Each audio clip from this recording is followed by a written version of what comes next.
Hey friends, how are you? It's Mr. McKinney here with Mr. McKinney's Historic Houston. Excited once again to bring you another installment of Live from the Heritage Society with Mr. McKinney. We are here, of course, at the Heritage Society. It is the oldest park in Houston, our oldest municipal park, 1899, and we've been here since 1954, protecting and preserving Houston's heritage. So we're excited to bring you another amazing topic, and of course, our guest tonight is Robert Sakowitz, and he's launching our Legends series, which we're going to start doing a lot more of in the next season that we have coming up in February. And the Legends series is actually going to be able to have Houstonians, just like Mr. Sakowitz, that have been around Houston and grew up in Houston, native Houstonians, but more importantly, they've got great stories to share with you, the viewers, so we're looking forward to it.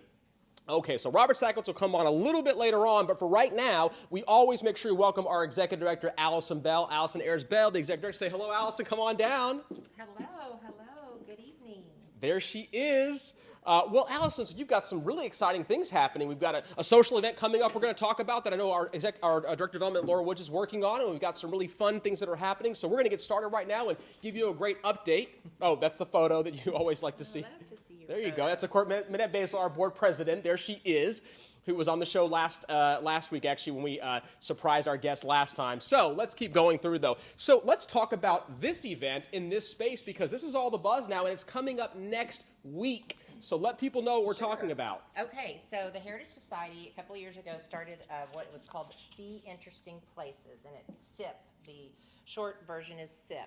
And we go out to unique historical buildings or homes, and we get to visit and view the home, learn a little bit about it from the owner. So and of course we had to stop them during COVID, but we're coming back. We're so excited about this one. It is going to be on Thursday, October 29th, from 5:30 to 8:30, and it is about the man Albert Thomas, and all of the contributions he made to the city of Houston. You'll find out more about him and his life, and it had a little hint is about NASA. So here's the Ballroom at Bayou Place, which we Yes. have to mention because it is in an historical building, 1967. Right. It was our first big convention center on that kind of a scale. And of course, it was replaced in 1987 by the George R. Brown. And Kirksey Gregg Productions actually runs the Ballroom at Bayou Place, and this is what they come up with. It's going to be a really neat special event. Do not miss out. But what's even more special about it is that you're going to get to see something else we're going to talk about in a second. So here's all the information. Thursday, October 29th, 5:30 p.m. The evening starts. You can come throughout the evening. Tickets on our website. Yeah, absolutely. HeritageSociety.org. And the way that Laura Woods is playing this out is it's nicely spaced out with beautiful balconies and verandas, so you can get some really good fresh air in October weather. Yes. And then more importantly, support the Heritage Society because it makes a big difference. And Okay. maintain social distancing. The ballroom holds 1,000 people. Of course, we're not going to have 1,000 people. We would love to have 1,000. So we will be limited capacity at 15%, I believe. So And we'll you'll talk have plenty of more time. about this gem in a second, Yes. okay? But Yes. this is kind of like one of the big deals we have, because you might have passed by this many times, but Laura Woods has actually arranged for us to go inside this space, and it's going to be special. Let me tell you what this space is. This is this man's office, okay? This is Albert Thomas, okay? U.S. Congressman. And what's great is we have a guest speaker that's going to be talking about Mr. Albert Thomas's legacy, right? You want to say who that is? No, Okay, it's a surprise. All right, it's going to be a surprise. But Albert Thomas was incredibly important to Houston's growth, including NASA, okay? There's his buddy, JFK, and we'll talk about the legacy. You'll learn about the legacy of Albert Thomas and, of course, the building itself. And again, this famous photo on that very, very sad day, there is Albert Thomas. So you knew that he was the man in the room, here on the plane. Is that on the plane? Yes. It's on the plane. There's Jackie O, there's LBJ. Wow, I didn't even know he was on the He's plane. there, So you're going to learn a lot of great facts about Albert Thomas, the man himself, the namesake for the building, and of course you get to check out the space that Kirksey Gregg has really transformed for us. Once again, Thursday, October 29th, starting at 5:30 p.m. Tickets are available at heritagesociety.org. I got my ticket. You got yours today, and Yeah. our board president. We would love all of our board members to purchase a ticket. If you're a member, you get a discount. There you the go. Tickets are, should I say the price, are only $55. It's only $55, yeah. Food and drink and all kinds of cocktails and fun socializing. So And that's if what you're this not a is. member, This is his 60. office. It's a replica of the office that he had in the U.S. Congress. So this is really, really special. The family donated a lot of items here, so it looks just like it did back in Washington, D.C. So do not miss your opportunity to go inside this space, beyond the glass walls, at the SIP event, okay? So stay tuned for that. More events happening at the Heritage Society. Of course, we always like to talk about this because a couple of milestones are happening, including on Friday. Big deal. Talk about the exhibit real quick so people can remind them about this. Sure. Our exhibit, as I mentioned, it's women casting their ballots, and it's local women. It's about the Houston suffragists, and it's in our museum. We're open 3 days a week, Wednesday, Thursday, and Friday, and you can come see it. You can be socially distanced at the museum. And if you are not comfortable coming, we also offer a virtual tour, which I bet is the next slide. But this exhibit will be up until next March. You called it. It's the virtual tour that we talk about every single week because it makes a difference. This is an easy way to learn about Houston women's history. $5 donation gets you access to this really cool tour. And that's the price you'd pay if you come see our museum. To see the museum. So That's you can right. do the comfort in your own $5. home. And this was done by Lisa Carey, a wonderful volunteer on the committee for the Women's History exhibit. And you can actually zoom in. It is so well done. You can actually see and read all the panels. So it's very educational, an opportunity to learn about Houston history in a very unique way at the comfort of your own home for just a simple $5 donation. Okay, I got to talk about this. Oh okay? my gosh. There's Allison Bell with Chris Bell on board the Houston History Bus. I've got to talk about it because we're, of course, doing Haunted Houston tours. I want you to tune in tomorrow because tomorrow at 9:01 on Great Day Houston, I'll be on the show talking about Houston's haunted history. So I want you to tune in. It would mean a lot to me to do that. And you can always join us on board the bus if you give us a call. That's very fun. We did the haunted... So Chris and I were on the bus. We did the haunted history tour. Yeah. Had no idea about the original Jefferson Davis Hospital with the cemetery underneath, and we learned so much. And I'm a lifelong Houstonian. Yeah, lots of fun history. And you contributed to the conversation because you had a connection with one of the ghosts named Carl that we talk about. The Market Square. Yeah, how about that? My French teacher. Yeah, and how appropriate because we had Sandra Lord in the show last week talking about excited. Market Square. Yeah. So please tune in Channel 11 tomorrow at 9:01 with the very first segment that's going to be on the show about Haunted Houston, Mister McKinney's Haunted Houston. Oh. The prize time, here we go. Prizes, the best time. So let's go through them real quick. The first question, by the way, if you watched the show last time and you stayed to the end, we of course had Sandra Lore with us, taking us on a trip through Market Square. Here they are. Here she is. Here's all of us actually having a really good time celebrating her 80th birthday. Sandra Lore's 80th birthday last Tuesday. Tuesday's a very special day, October 13th. We'll talk more about that, but there you go. That's her birthday. I want to say thank you, and of course, there's Sandra Lord. Did a great job. One of our most highly attended, talks that we've had so far. And she loved that we surprised her. We did surprise her. She had no idea. We did a good job with that. It wasn't easy because she's really on people. She's got it. So the first question. What was the name of the man who rode Buffalo Bayou in May of 1837 to meet with Sam Houston? Okay. What was the name of the man who rode Buffalo Bayou in May of 1837 to meet Sam Houston? The answer is... On your sheet? Yeah. Oh, John J. Audubon. John J. Audubon. So 1837, he comes to Houston, hangs out with Sam Houston. So that's the answer. Who got it right? Is that the same Audubon? Yes, absolutely. A woman named Catherine Fitzgerald Shremick, and I believe she's won before. She's one of our loyal viewers. She's probably tuning in right now. When I get to my desk, I'll make sure we mention that too. So thank you so much. She won by 1 second. Ooh, it matters. It makes a difference. Luck of the draw, right? And she did a good job. Okay, let's talk about our second question. Sure. What is the block number that Sam Houston had his office on? Okay. The block number. Minette probably knows. What's the block number? What's the answer? The answer is block 43. Famous block 43, Sam Houston's block. He didn't live there, by the way. He lived a little bit down the street that we talk about on one of the tours we give. But yes, block 43 is the answer. And who got it right? Jean Deal. D-I-E-H-L. Jeannie Deal, she got it right. Hey, that's so wonderful. Yeah. That's exciting. So there you go. Good job on that one. You'll get a prize. We'll get that to you, of course. Okay, third question. What is the last name of the architect from Concord, Massachusetts, who built the second City Hall? Look at that. What's the name? And the name is Hoare. His last name is Hoare. Okay. I don't know what his first name is. H-O-A-R. And all we asked was her last name. So there you go. Okay, and who won, by the way? Who got it right? A woman named Rose Sudbury Spradling, which she's won before too. Look at that. Another loyal listener. These loyal listeners, repeat offenders, we love them. Okay, good job. Good job. Paying attention. Okay, last question. Okay. What did the dirt come from? Second to last question. Yeah, Apologize. for the first version of Market Square Park. Minette probably knows this one too. Where did the dirt come from? Okay, that dirt, where did it come from? What's And the then- answer? It came from Tranquility. And we got Does the that word- mean Tranquility Park? Correct, Tranquility Park. Yeah, that Yeah. 1979 park by Charles Tapley and Associates. The dirt would be used there, and then I think Manette, our awesome board chair, told us about where the dirt was moved even after that. But that's Oh, a different wow. answer. So real quick, who got it right? Catherine Shremick again. Good job, Gets Catherine. 2 prizes. And prizes. she won by only like 12 seconds. You see, it makes a difference. Stay tuned No, because I'm sorry. Sharon won, and she beat Catherine. Okay, Oh. remember Sharon Sampson? Yes. One time she was watching, and she turned out she became a member that night, She and did. she watches every week, and she called us on a road trip. that was and so kind. That was Sharon. So Sharon, it paid. You won by 12 seconds. Okay, so you get a prize, Sharon. Good job. 12 seconds makes a difference. And again, they're all time-stamped on Facebook. And of course, later on tonight, Robert Sakowitz will have 5 questions for us. We're going to do them together. The 5 questions that Robert Sakowitz will ask him will be based on the talk that we had. He's going to ask you, the audience, those questions. And of course, you're going to chime in. And then you're not going to know until next week who the winners are, but the winners are, out there, so we'll make sure everybody gets a prize. Okay, what's our last question, Allison Bell? Okay, what is the name of the man who paid the down payment of $1,000 for the town of Houston on August 26, 1836? This is one of Sandra Sandra Lord's talked about him favorite all- characters yeah. in Houston history. She Yeah. calls him an unsung hero Hero. person out there. So who is that famous person? What's the answer? Robert Wilson. Robert Wilson, Honest Bob, Robert Wilson. Okay, and who won? Sharon Sampson.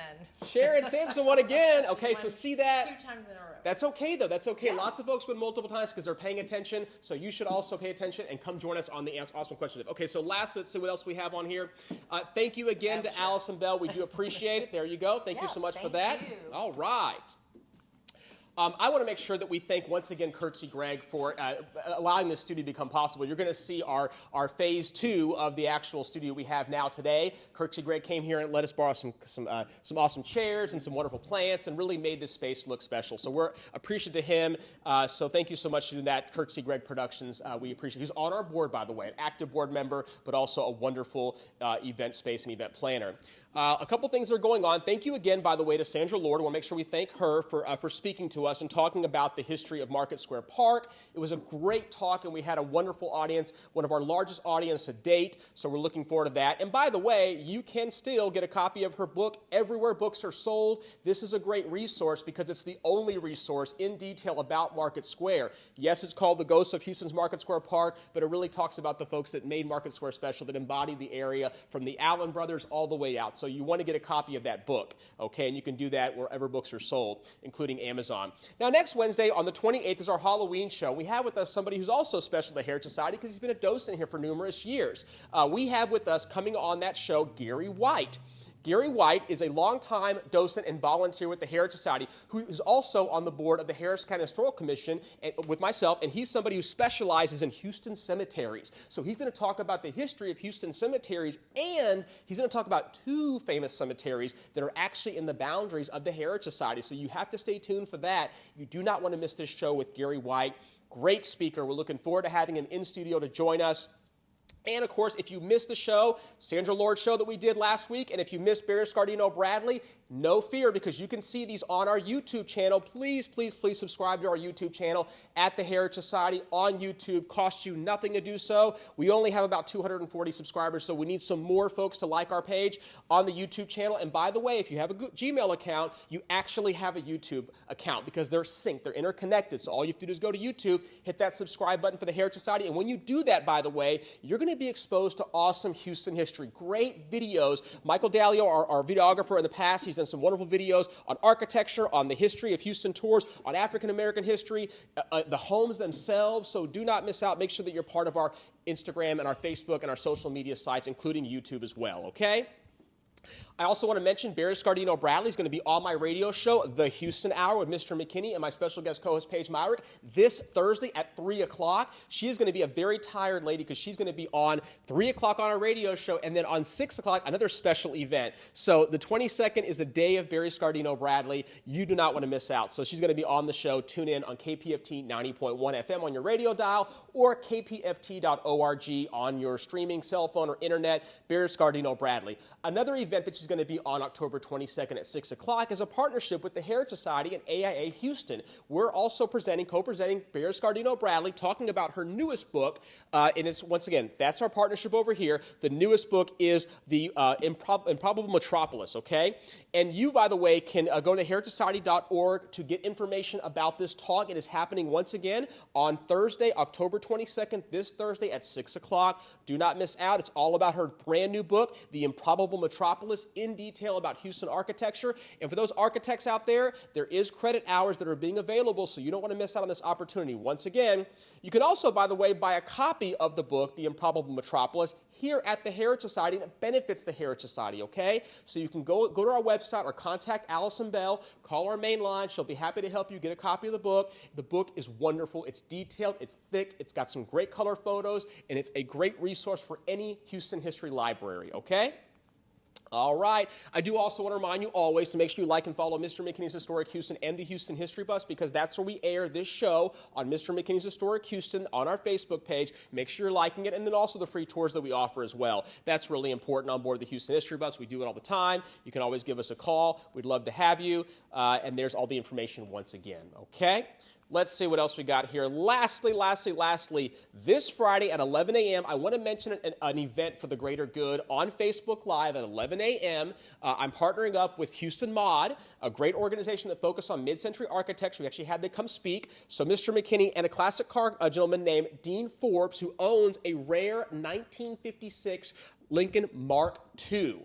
He's going to be on the show with me on the Facebook Live show, along with Steve Curry from Houston Mod, and we're going to be talking about Houston modern architecture in a very unique way. First, we're going to take you through a journey on the car itself with the Costa Car Club owner. He's going to talk about the 1956 car, and then we're going to take you inside the house that Star Massing with Boulevard Realty actually has listed. This is a modern century house by Alan R. Williams, and Mr. Williams was an architect here in Houston, and he developed this new concept of like a century home of cinder blocks. There's only actually about 3 of them left in Houston that we know of. So it's an opportunity to learn about Houston history in a unique way. It's free of charge to the public. Here's the information. It's all available Facebook Live on Mr. McKinney's Historic Houston this upcoming Friday, the 23rd at 11 a.m. Again, you'll hear from me. You'll hear from the Classic Car Club gentleman named Dean Forbes over there, and you'll also hear from Steve Curry with Houston Mod. He'll talk about the architecture on the outside of the house, and then Star Massey will give us a really, really great look inside the home. Here are some photos, by the way, to give you perspective on the house itself and why it's so unique and why it's so rare. We want to find a good homeowner, so this really is a public service. Obviously, the house is for sale. All the information will be available there, but it really is, for me, it's a public service. I want to find a good homeowner for this historical house. Really, really special home, okay? In Houston's Afton Oaks, the 1951 neighborhood that would evolve by Highland Village. You know the area, you know the house. Here's the upstairs. Here's the master bedroom. Just a very unique space, and again, it is listed by Star Massing of Boulevard Realty. Do not miss out this Friday, 11 a.m. on Facebook Live with Mr. McKinney, okay? Well, we're getting close to being able to introduce our guests. We'll come over here. We'll take you on this way to our brand new studio space, once again, courtesy of Kirksey Gregg. So we're getting real close, of course, to introducing our very, very special guest. I cannot say enough about this gentleman because he is somebody who has kindly, been available to showcase a lot of his archives that he has in his collection.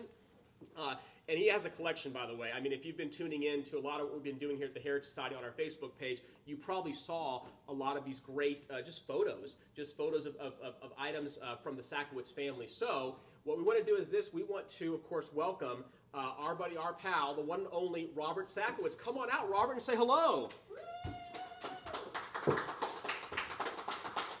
What a pleasure! There we go, bam! What a pleasure to have you on our very first Legend Series show. I mean, the whole concept and idea is to be able to really showcase, Houstonians that have great stories like you do, and you're so kind to be able to share them with us too. Okay? Actually, Kean, did you get the item done? Okay, great. So that's all taken care of now. We want to make sure everything's taken care of. So he needs no introduction because, of course, Robert Sakowitz is a Houston legend, an icon.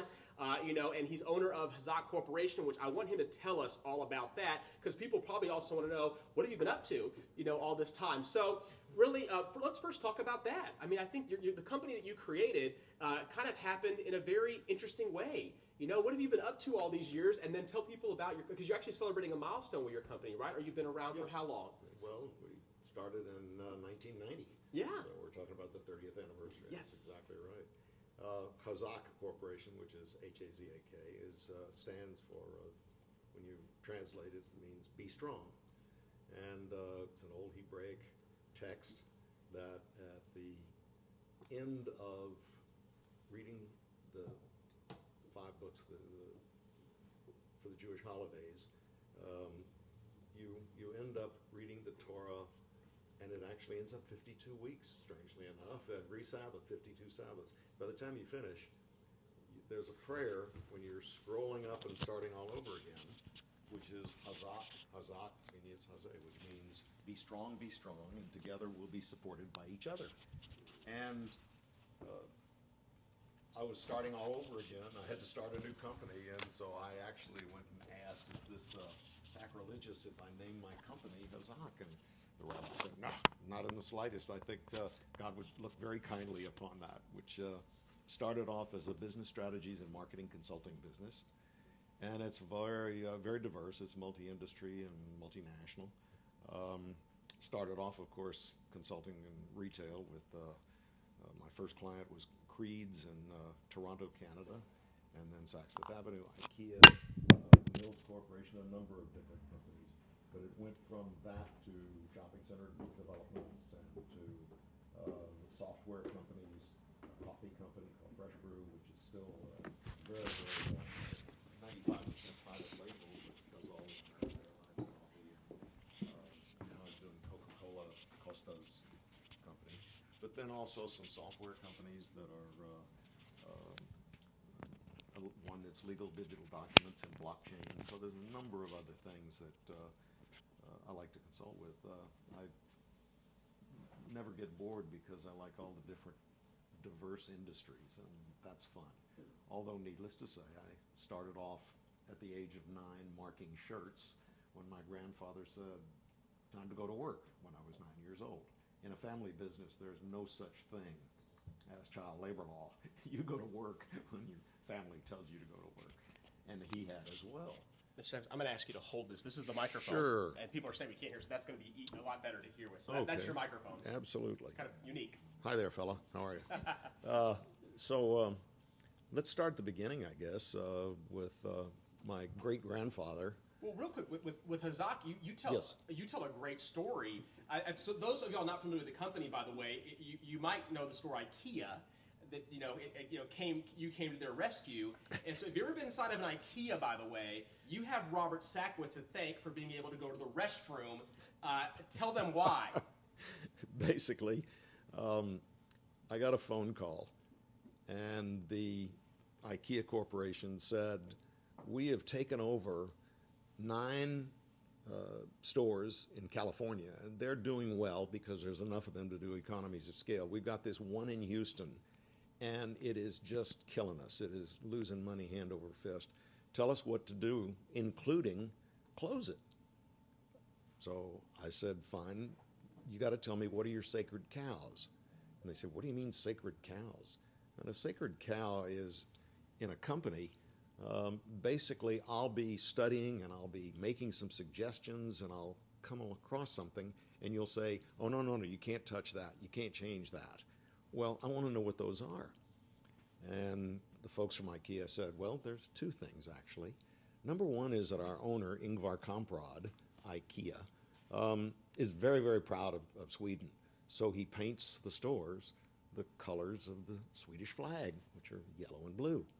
But if you think we need to change that, we'll think about it. And the second that he's really proud of is that serpentine layout that you walk all through the store. But we'll consider it if you think about that. So I did a lot of the studies. I did some focus group studies, and it was amazing the number of women who said, I really like to shop IKEA, but I can't stand that serpentine layout where I have to walk all the way through. So I took an onion skin and laid out over the plans of the layout of the store and changed departmental mixes as to what should go with what compared to what they had. And in the course of that, I made 5 different cut-throughs that say, this way out. And they decided they'd go ahead and do it. I said, the color of the Swedish flag's fine. People don't mind that at all. It's a good indication. anyhow, they did the change, and it was quite successful. But that was one of my first. Well, you know, and I wanted you to tell the story because it really showcases your forward thinking, but it also showcases your experience in the business. I mean, when you have as many, I use the word decades as you do, with badges of honor. It's okay. You know? Decades I'll take. Thank Yeah, you. well, you know, like a badge of honor because you've seen what works and what doesn't work, and that's why your information is right and sought after. As we go through this talk, you're going to learn a lot about some firsts that Sakowitz, and specifically Robert Sakowitz, under his leadership, were a part of. And that's what I found so fascinating. You talk about these things, but not really the people that actually make it happen. Because you're not supposed to, right? You're supposed to, you know. So I love that I told that story. And you talk about the context, and we're going to now go down memory lane. We're going to have Robert Sakowitz be able to help showcase the history of Sakowitz. So let's talk about this photo real quick. Well, this photo actually is a photo in 1951. I was 13 years old, and I am sitting right there. That's my father, Bernard, and that's his father on the far right, Tobias. Tobias and Simon are the two brothers, the original Sakowitz brothers. That little silver thing. So if you're No, don't. That's the microphone. There we go. Okay. So these were the two original Sakowitz brothers, and Tobias is on the right, my grandfather, my father, me, and then Simon Sakowitz, who's the standing gentleman, was his slightly younger brother, and his son-in-law, Gaylord Johnson, and Gaylord Johnson Jr. So you see the three generations. Tobias had two sons, and one of them was my father. The other was an English professor at the University of Texas and was never involved in the business.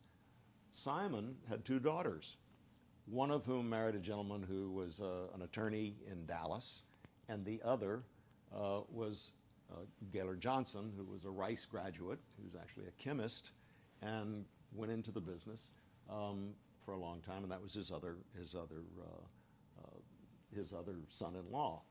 So this was in 1951 when we opened the big new downtown store, and if you'll hold this for a second. Yeah, sure, absolutely. Because you asked me to Yeah, no, please bring a few do. things. I mean, the collection that you have of archives is wonderful, and I want people to be able to see this. So look at these images. This is the special edition of the Houston Post, which was one of our newspapers before. We used to have three: the Post, the Press, the Chronicle. And this is the downtown store, which now is, unfortunately, the largest white marble garage you've ever seen in the world.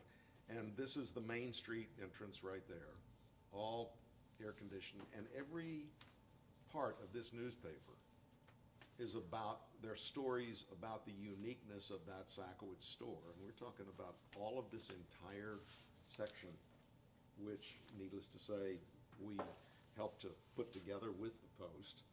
Here's the Chronicle, also had a section the same way, and this Chronicle section shows the same thing. Tomorrow at 11:30, the store opens, and had all kinds of unique departments in it.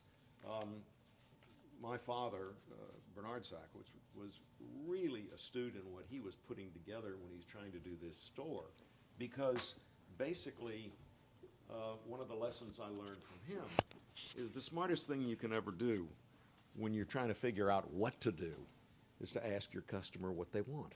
Very simple. So he sent out a questionnaire. Would you like to have a restaurant in your new Sakowitz store? Would you like to have a fine fabric shop, which no one else had? And a whole series of things, of fine gourmet chocolates. He loved dark chocolates. Actually thought that anybody who ate milk chocolate was, a wimp. It was really funny. But with that, the results of that questionnaire, we received tremendous ideas, and the store was built around that. We actually had something called the Tom Thumb Theater, which was a little theater for kids to go in. This is way before television. 1951 is way before its heyday. And the kids would be a place where mothers could park their kids to watch little films and cartoons while they shopped. And we'd have someone there looking after the kids. But at that time, 1951, some of those things were just unheard of. So that was one of the beginnings of Sakowitz, although as far as a big store. But the way it began was totally different from that. The way it began was, well, let's go back to the very beginning, which is about 30 kilometers northeast of Kiev, which is now the Ukraine, but was then Russia. And it was a small shtetl, a small little community, about 30 kilometers north of Kiev, called Korostyshev.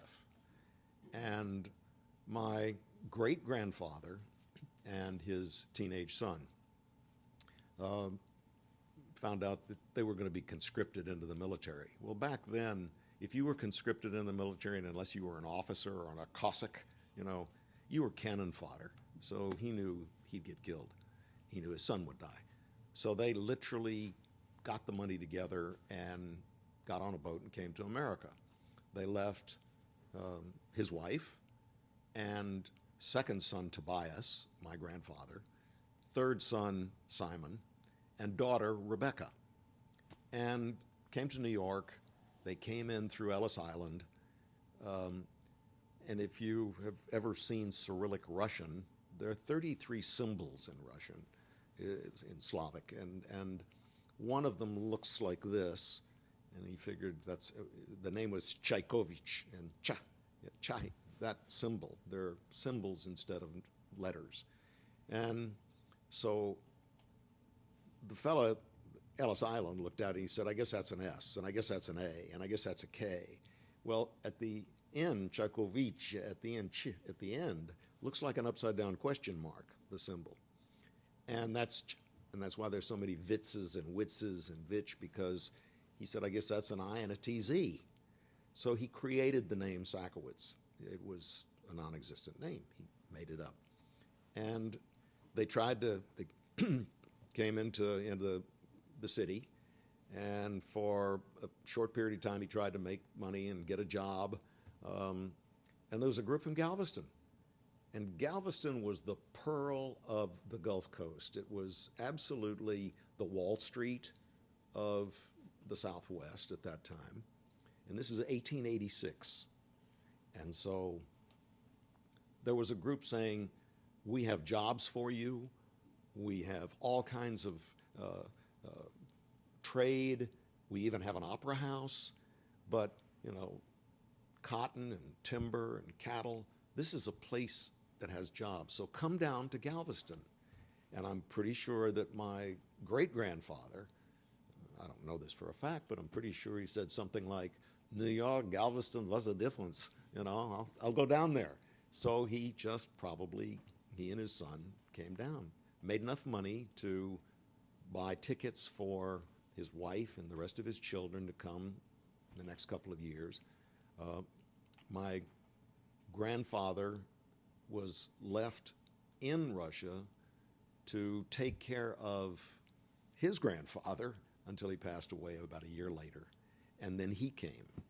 And they came to Galveston. They worked hard. And at the age of 21 and 19, they had survived the 1900 storm.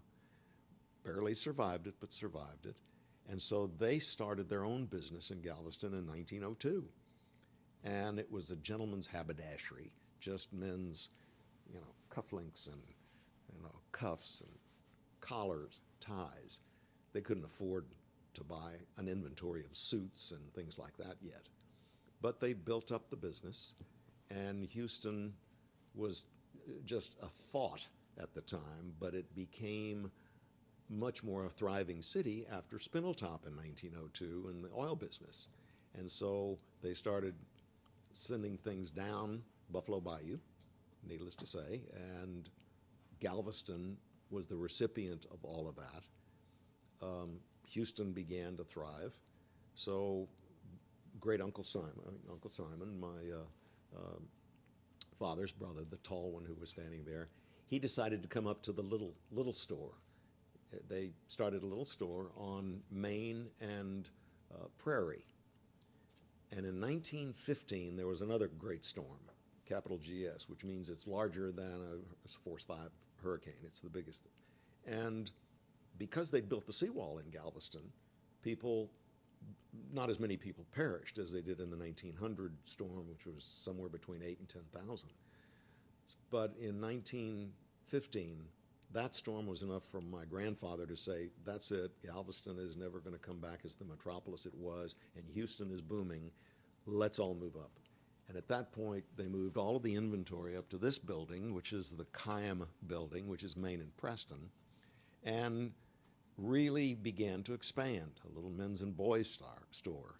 And that men's and boys store was doing very well in the 1920s. They opened in 1917, and I actually have a ledger, but it's a little too frail to show here this evening, but I have it.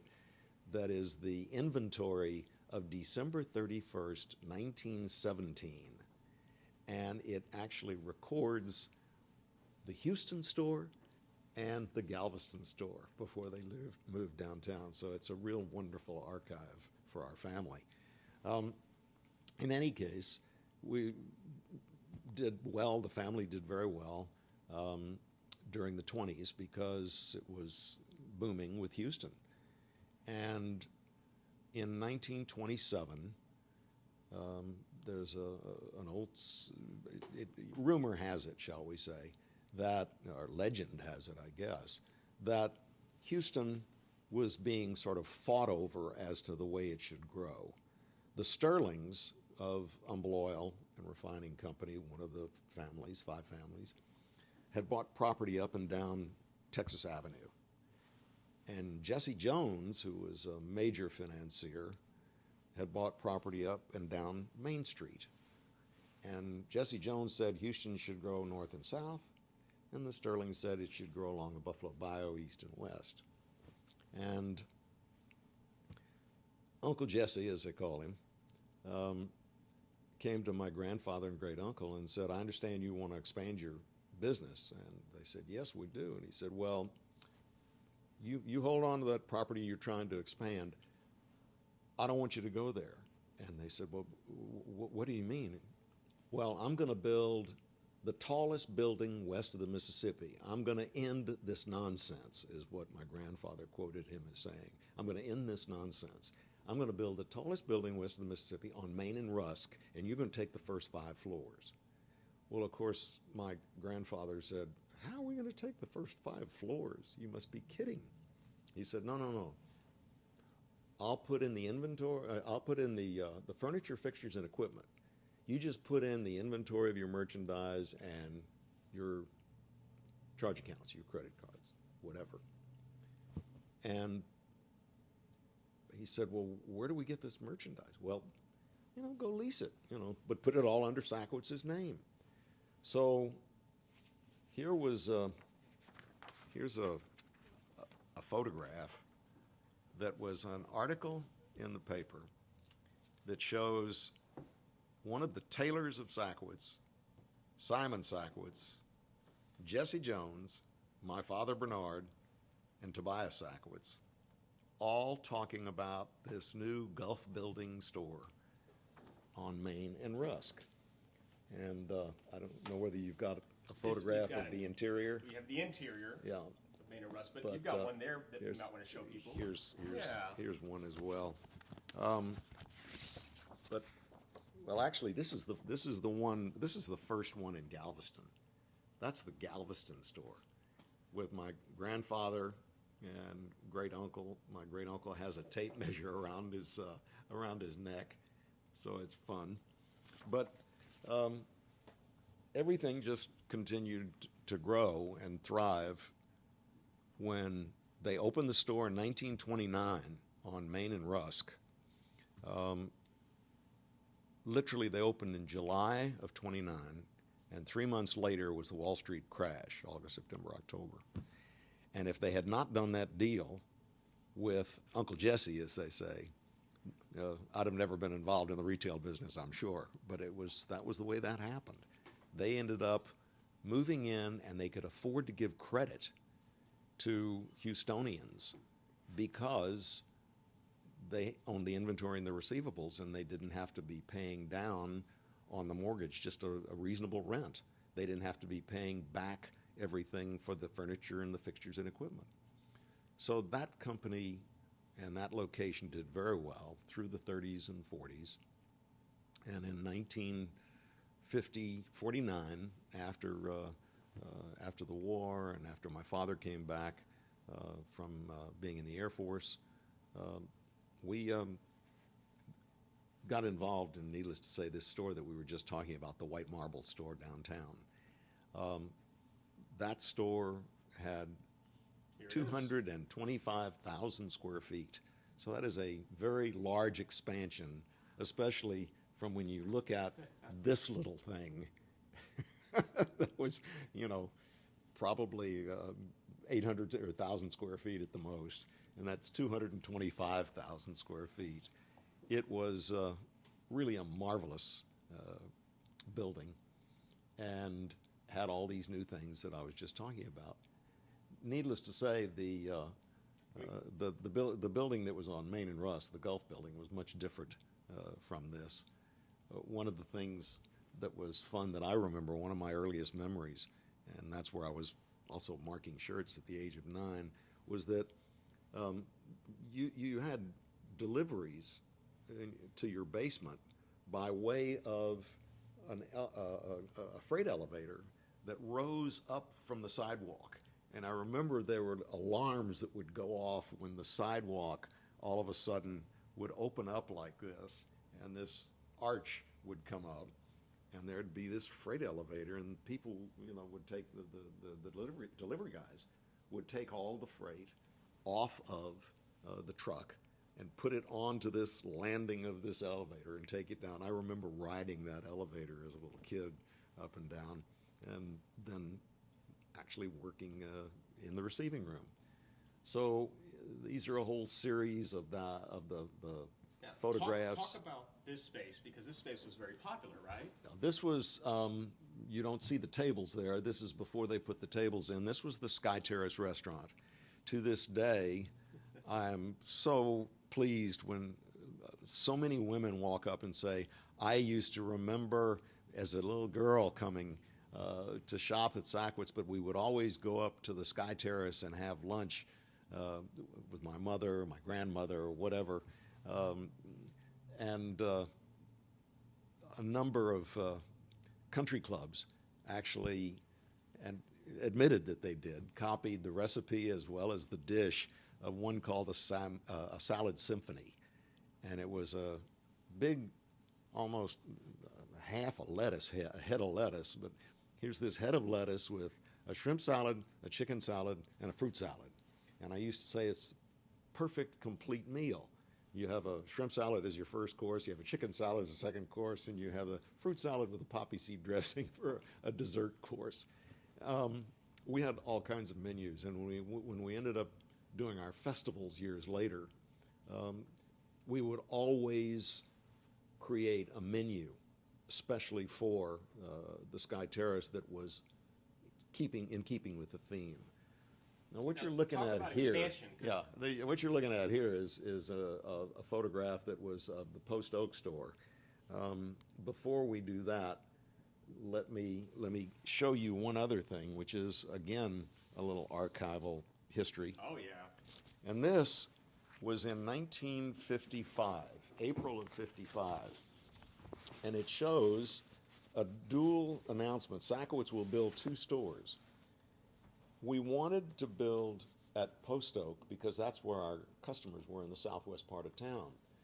But a fellow by the name of Berenson from Boston was going to build the first big major regional shopping center as a not even enclosed mall at the time. It was going to be just a regional shopping center. And it was between Houston and Galveston. So he said it's the gateway to Galveston and the coast, and that's why it was called Gulf Gate. And in 1956, we were to open that store, and we were going to open this other store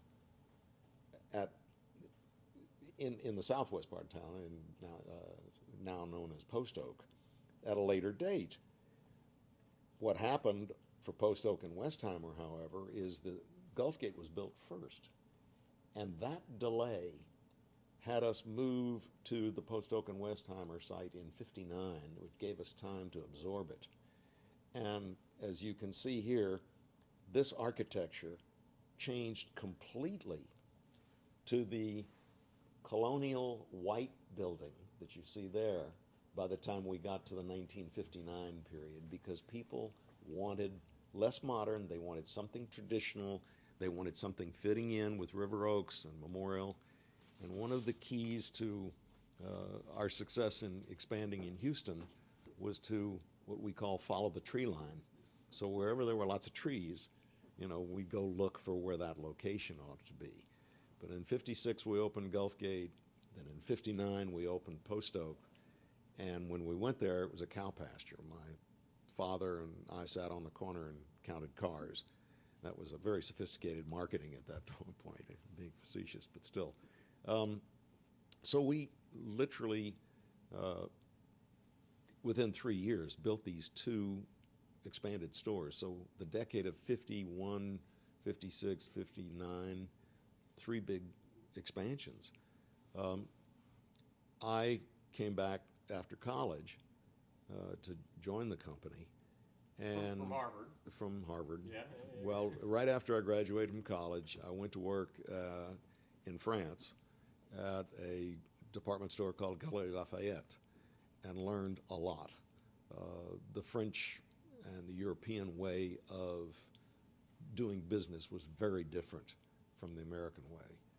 And that was a lifelong lesson of how to work with that kind of distribution system and manufacturing system compared to what we have.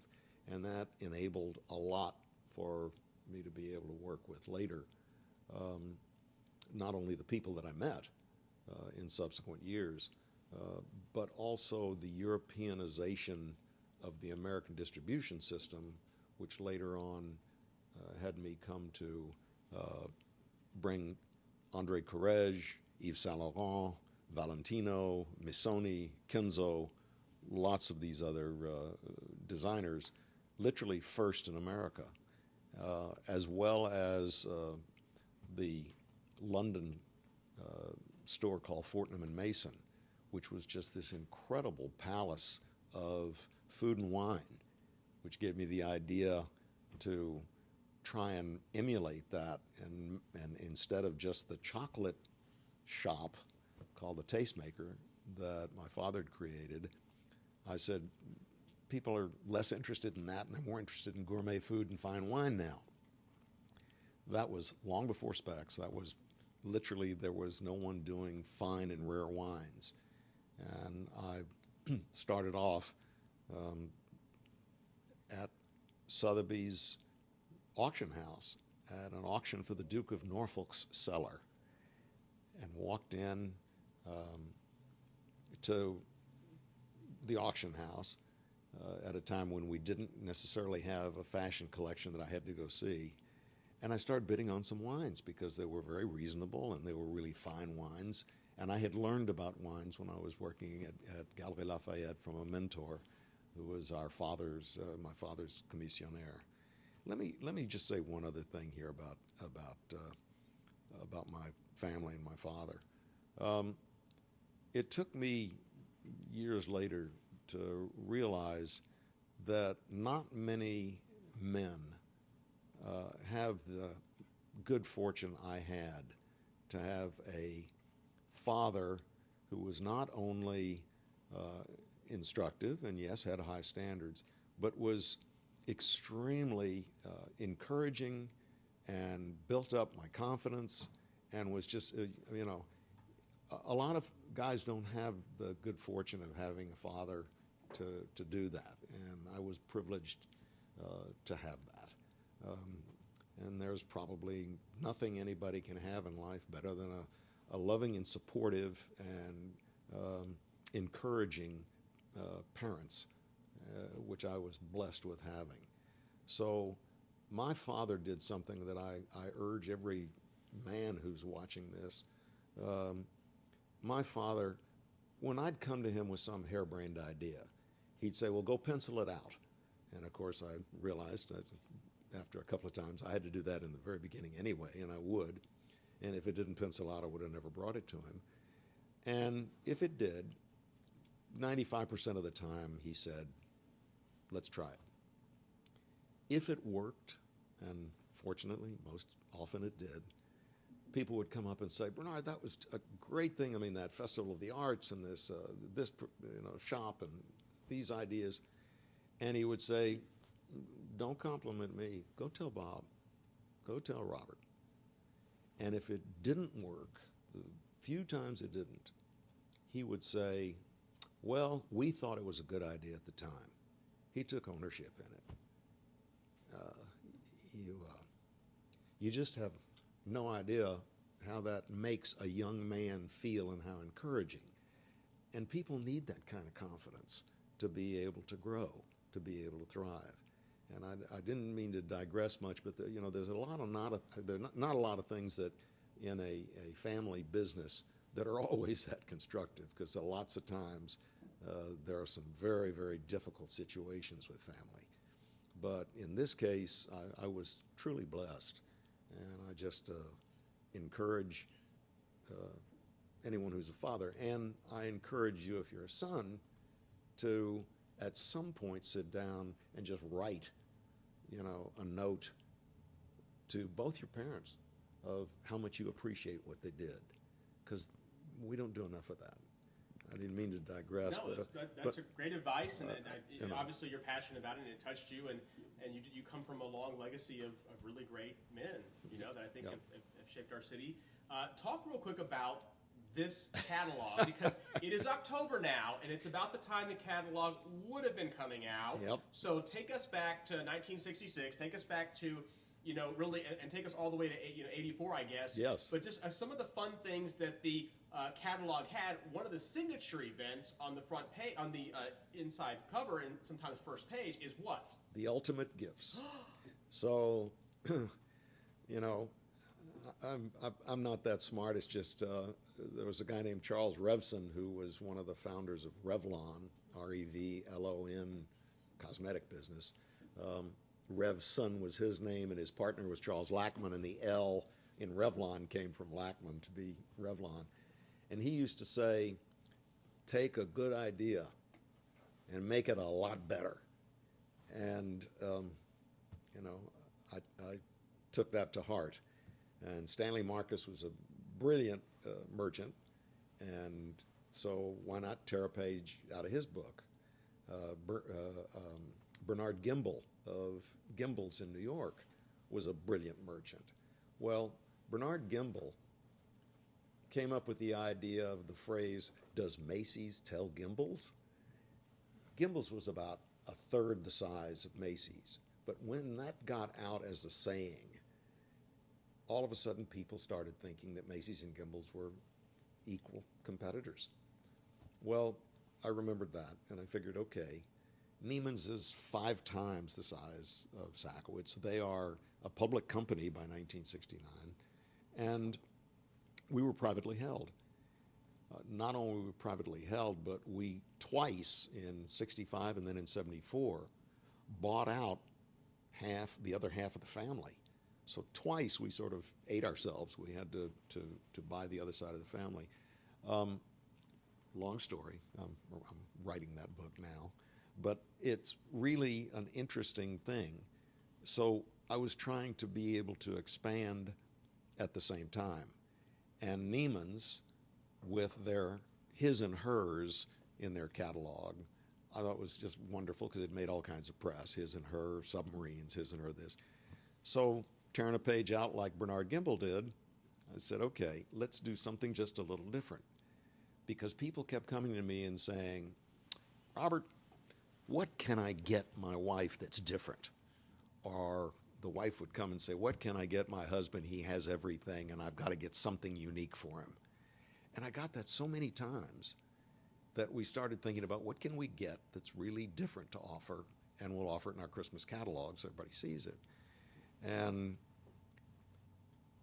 that started the thought process of what's the ultimate dress, what's the ultimate fur, what's the ultimate. And so one of the first things that you saw a little earlier was the dress that was absolutely resplendent with Lindy star sapphires and rubies and emeralds. This dress was $125,000 in 1968. So that is a lot of money. Oh, yeah. And we sold it to a man from South America, believe it or not. It was just wonderful. And I said, okay, this isn't all bad. You know, not only is it going to make a lot of press, but it also, you know, was actually sales. And y'all did that. You know, y'all made, you know, Time Magazine, you made Newsweek. I mean, exactly. People really, really were all into over the world. What the next, how you going to top it off next year kind of thing. So Johnny Carson on the Tonight Show, the Good Morning America show, the Today Show, it got so that every year they'd interview me and say, okay, what's yours this year? What are you going to be doing? And then they'd pit it against Neiman's. And they'd say, Neiman's and Sakowitz, oh, what a lovely war. And I mean, that was actually the title of an article that was in, I think it was in Texas Monthly, that was about a 5-page article on the ultimate gift versus the his and hers. So we ended up having a reputation for having unique things that were innovative. And when the 1970s rolls around and oil skyrockets in price because, unfortunately for the East Coast, but wonderfully for us, the OPEC comes along and the price of oil goes up substantially, and then more, and then more. And that's when John Travolta starred in, you know, the quintessential urban cowboy movie, and Houston, Ralph Lauren even ends up devoting an entire collection to Western clothes and creates a whole new line. I mean, it was, when I go to Europe for the collections, they'd all say, oh, you're wearing cowboy boots, cowboy, boom, boom. And of course, Dallas was on television at the time. And so I want y'all to chime in, by the way. Make sure that you're chiming in. A lot of likes. Regina Pappas Seal says, bring back the Sky Terrace as a separate restaurant. Maybe open up a separate restaurant just for that. That's how popular the menu was, how popular the experience was. So just kind of an idea. That when restaurants come back, I mean, bless her heart, you know, true. she knows. Yeah, right. Look Absolutely. At that. Well, so now we're at the point of 5 questions. So, Robert Sakowitz just took us through, 1902 to present day. Even what he's doing, but now you get to ask 5 questions to the audience, okay? And they get to answer those questions on Facebook Live. People are still chiming in, by the way, so give us a heart, give us a like. Make sure you're liking this particular show that we're doing so you can let us know you like it, right? Hit the like button. That's really important, but you get 5 questions. So, maybe one question can be, where was the first Sakowitz location ever in Texas? So that's good. Is that a good question? It's a good question. So that's question number 1. Right. Easy question. If you paid attention, if you know about Houston history or area history, you can get this answer. We're not going to give the answer away until the next show. However, you're chiming in now. Let's see who's chiming in. Okay, I don't see anybody yet, but look, okay. Regina Seal also says, hope he mentions the Room of Real Jewels. Oh, well, bless her heart. Absolutely. That was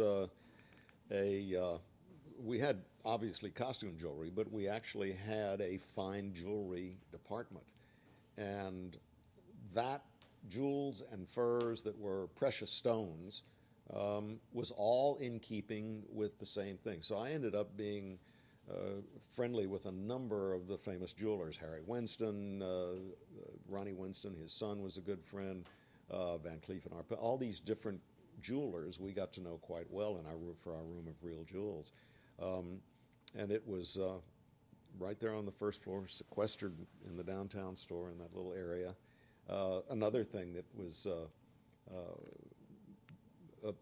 of note, speaking of food, is that in the course of expanding, one of the couples who came to Houston and I helped to bring to Houston, and we had a little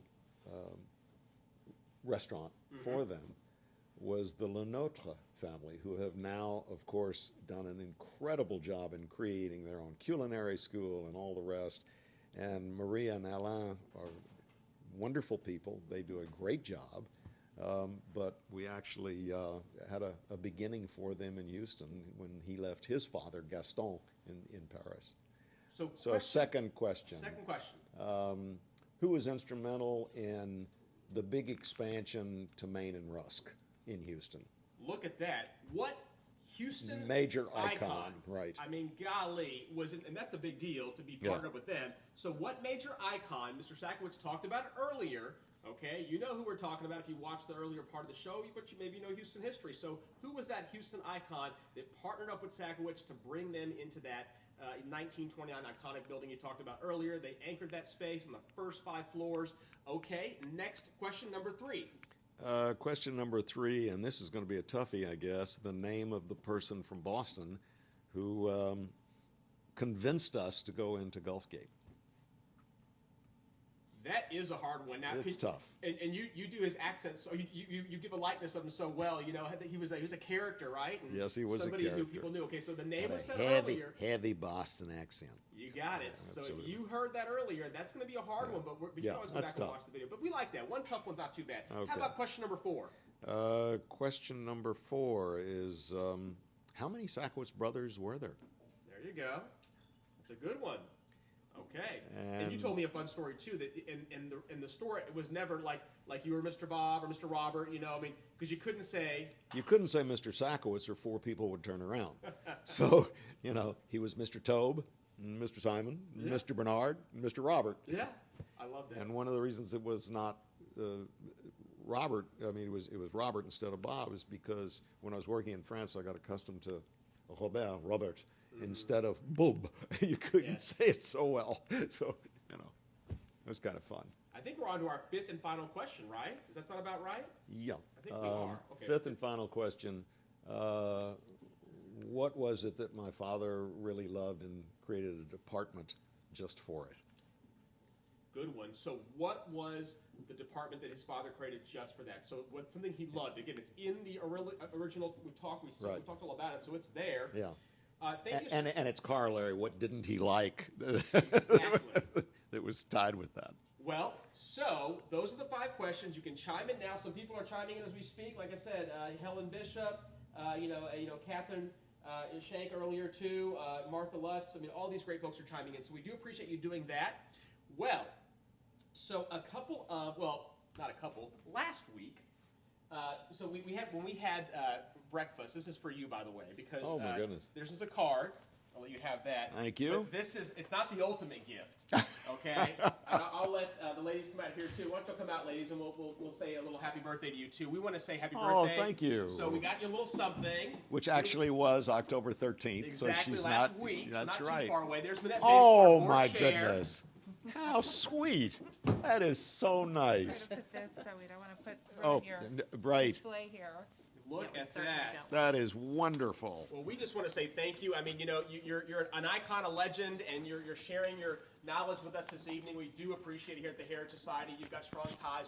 We didn't get a chance to talk about all the civic involvements that you're lots involved of in. stuff. We're going to have Mr. Sakowitz back on the show, in the spring, because there's so much. We can maybe talk about in the spring that second part of your life when you worked with the International Festival and you brought culture and art to Houston, and as a civic leader in the early 1970s, and your work with the Alley Theater, for example, and the civic art group. So all these fun things you've done, an amazing, 82-year, career and history in life. So this gift for you, it's not the ultimate gift, but we were having breakfast and you were missing something. You were missing something, and you were talking to me about it. So, and then you left, of course, and you were going to come back a little bit later on. So I went online, and I got this item for you. So I want you to see what I was so proud because I got this item. I finally found that it was something you really, really wanted because you were so sad. But then you come back a couple hours later, and you said, I found it, so now you have 2. wonderful. You really got this. I ordered this online at breakfast at Harry's. I went to, and I found it online. I was so excited, and I was going to surprise you. And then you come back the next day. You were like, "Guess what I found?" You were so happy, like a school kid. Oh, and yeah. you didn't see It was my. the only thing that was missing. But I wasn't happy. I was like, "Oh man," because I ordered that. It didn't come in till today. So there you go. And this was, and there couldn't be more fitting because this was the gift of how to enjoy yourself. And I hope everybody's enjoyed it this evening because I've certainly enjoyed it. Thank you very much. Hey, our This is pleasure. To enjoy yourself. I love it. Thank you again to Robert Sakowitz for joining us. It was an absolute pleasure. Yes, absolutely. And again, we're going to be back with this. We want to thank, by the way, you, the viewers, for watching the show. We appreciate you doing that. I want to thank Alana, also Isaac Saravia, Kian Harden. Also want to thank Harrison Funchess, Allison Ayers-Bell with the Heritage Society, our executive director, and of course, Manette Basil, who you saw earlier, our board president. Laura Woods for connecting us with all of this, our director of development. We appreciate her for that too. Lastly, good night. We'll say good night. Enjoy the rest of your evening. night, We appreciate your time. Take care, Houston. We'll be back next week.